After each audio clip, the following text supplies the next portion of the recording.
Three money red flags you should never ignore in that person you are currently in a relationship with.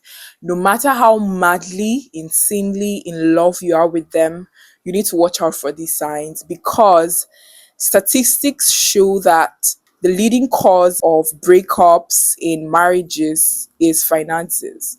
So you cannot afford to be in a relationship with someone and you don't know where their mind is when it comes to money and finances and what have you. Number one, pay attention to how they talk about money.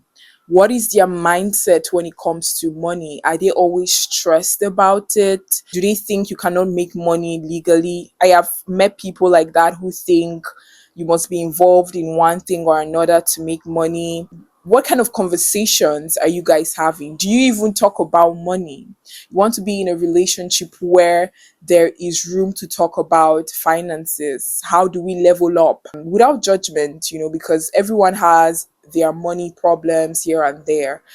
But you need to be with someone who's transparent with you, who's letting you know about what their plans are, how do you spend your money, and things like that.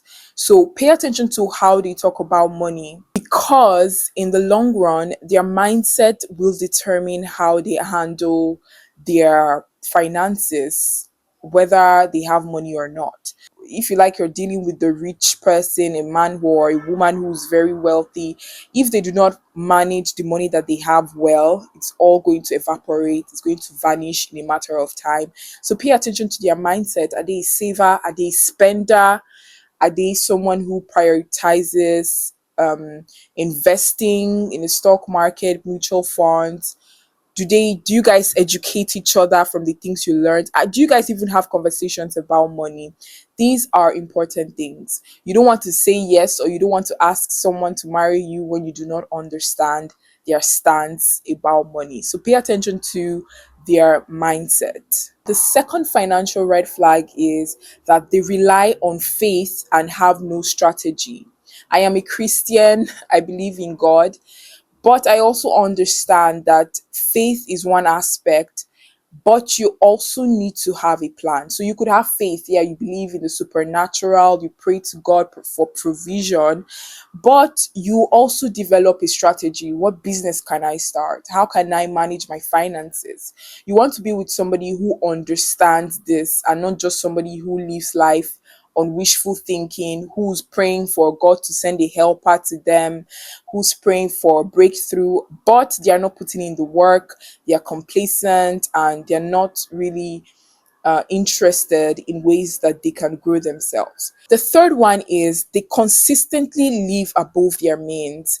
They are treating themselves out, going to different places, getting the latest gadgets, clothes, shoes, but they somehow struggle to pay for their bills. And I've seen this happen a lot because I realized that a lot of people are trying to keep up with the Joneses. They are living for the validation of other people, and they allow that get in the way to just live responsibly. So how do they live? Pay attention to how they live. Are they living above their means?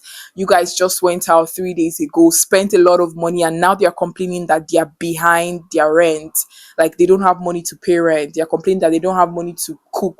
Things like that is a major red flag that you should never ignore, no matter how much you're madly in love with them.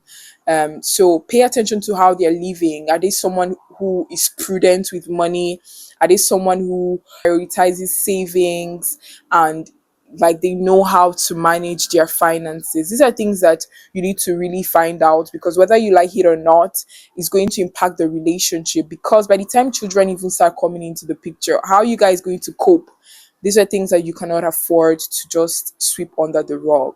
The fourth one is they avoid responsibilities for financial mistakes. We are all humans, we are imperfect, we have areas that we suffer in. So you want to be with somebody who's accountable, not just to themselves, but also to you, not somebody who blames everyone else but never themselves. They blame their blood bosses, they blame their parents for where they are at in life, they blame their colleagues, they blame their partners. So for whatever mistake they made, they always trace it back to someone else.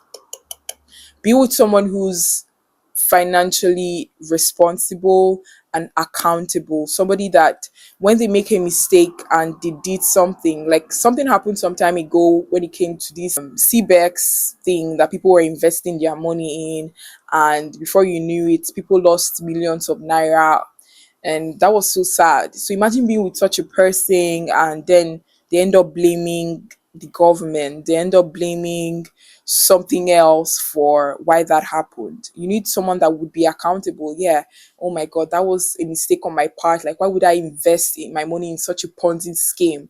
That would never happen again. That is like those are the type of conversations. So yeah, they need to be financially accountable. When something goes wrong, they need to own it up. Well, these are four major things that you need to watch out for in the partner that you're with. Pay attention to how they talk about money. Do they have any limiting beliefs? Two, are they just relying on faith to make progress in their lives, or they're actually putting in the work? Number three, hope they're being accountable. They don't just shift blames to other people and blame everything else around them other than themselves. And number four, the person you're with doesn't need to live beyond their means. They're living within their capacity and not trying to impress the gram or what have you.